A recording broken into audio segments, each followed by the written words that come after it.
5 things you didn't know about living alone as a high school IB student. Let's get started. So, first up, I live alone, not a dorm, but the same situation. I just have more control over money. Secondly, I've been through my first IBDP year and it's been really stressful. So I'm here to share with you my experience. And thirdly, I'm not here to teach you anything. I'm just here to share my experience. So some things might sound a little bit ugly, but that is the truth, unfortunately. Time runs faster. Yes, you have to do all the course by yourself because you're alone in your house, and usually when you do all the course at the speed at which you're used to, you've used plenty of time. I remember doing course for like 2 hours because there was so much to do. It just unconsciously takes that much time to do the chores. Apart from that, IB homeworks also takes way more time to finish compared to junior high school homeworks. Maybe it's the difficulty, maybe it's your low, maybe it's both, but they take a lot of time. So my productivity really felt like it decreased, and then the time I take to do stuff really increased. So you have to be aware of your time management. You have to be aware of the pace you do things and how long it takes for you to do one homework or one chores or anything when you live alone. So that's one thing to take note of. You've probably heard this thing 1,000 times, but procrastination will really make you suffer. Try to do things more efficiently and more effectively. Try to watch YouTube videos. Also, if you're IB and if you procrastinate, you will definitely not do well in your year. So just plant that in your mind. Do not procrastinate no matter what, especially if you live alone. It's just the worst combination ever.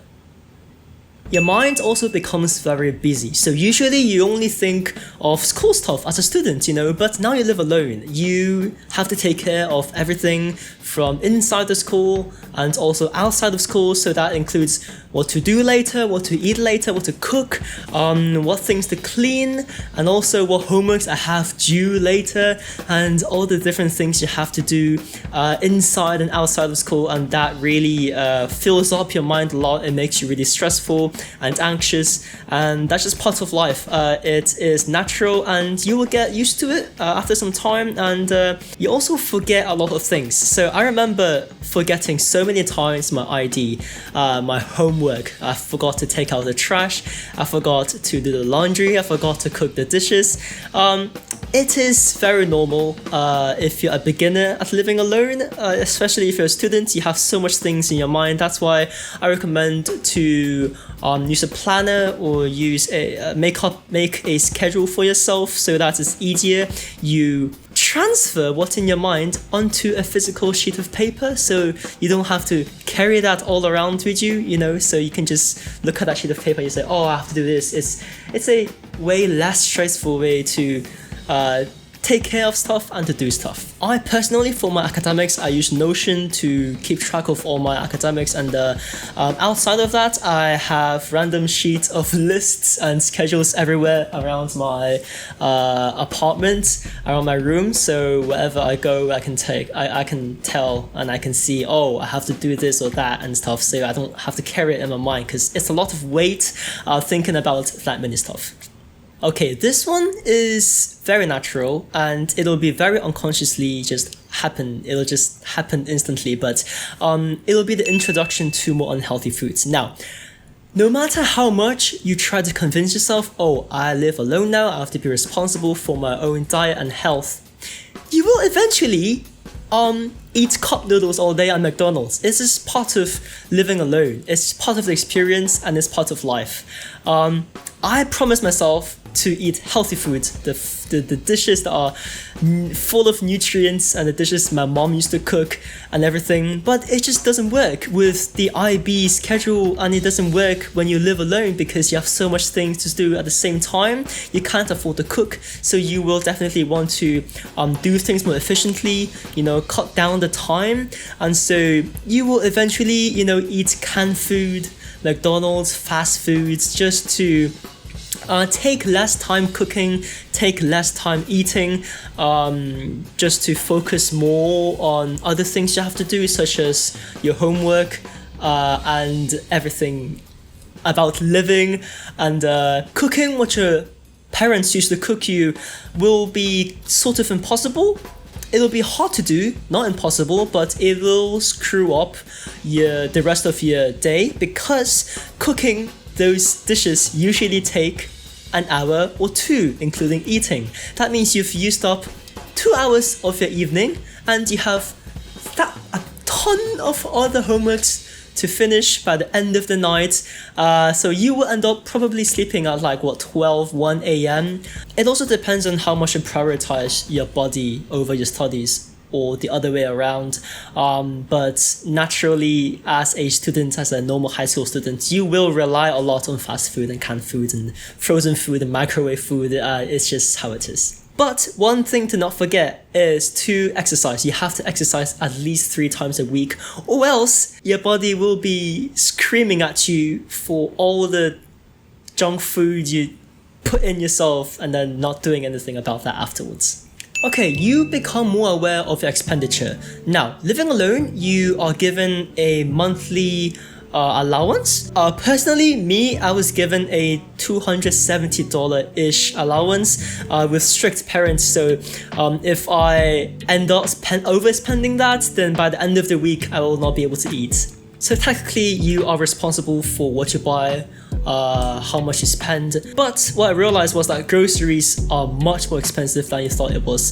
With a $270 budget, including bills, electricity fee, water fee, and all the groceries and stuff, $270 may sound like a lot, but realistically, if you try to live with $270 a month, it's pretty harsh. I don't buy the things I used to buy back when I lived with my parents. I basically switched from normal goods to inferior goods. You have to try to save as much as possible, and that means buying different things, consuming different things, and trying to survive with the monthly allowance you're given.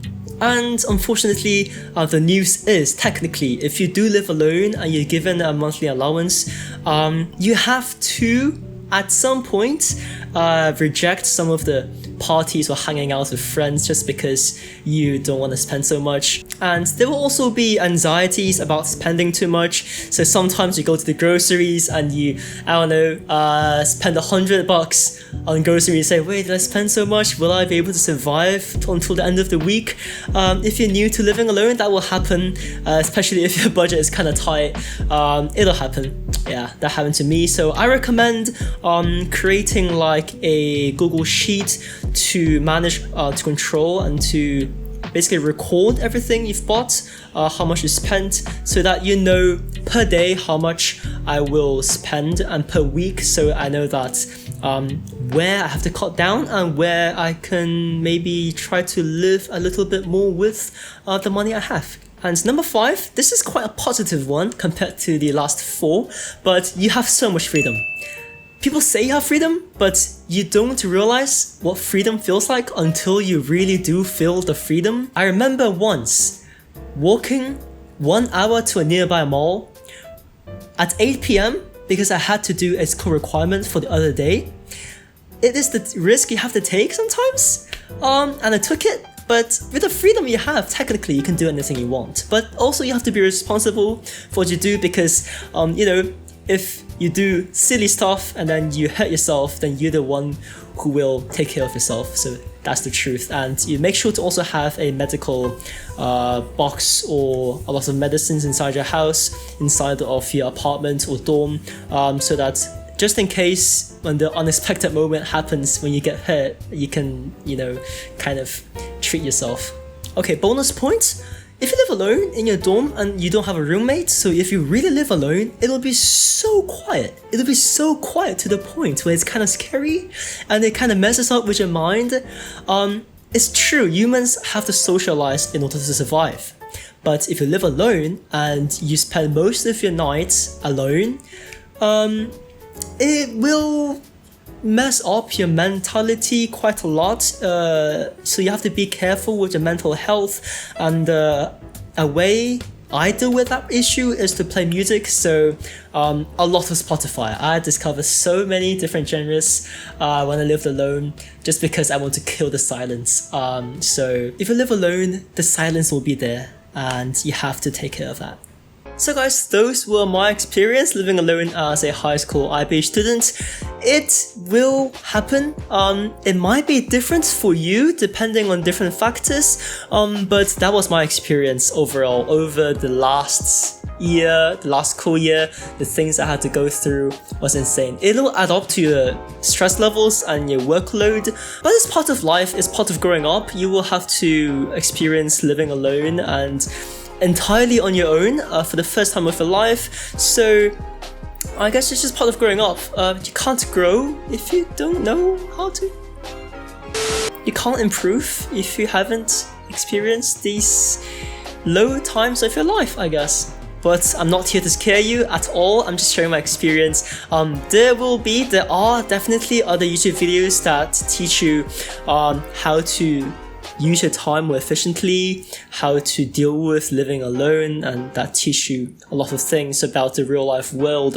And yeah, make sure to check out those videos as well. Not for me, I will be willing to make those videos if you guys would like to see those. But yeah, for now, this is my experience. I hope you learned something, I guess. I hope you make the most use of your time with your parents, because they are incredible. And yeah, good luck studying, have fun in life, and thanks for watching. Yeah, bye guys.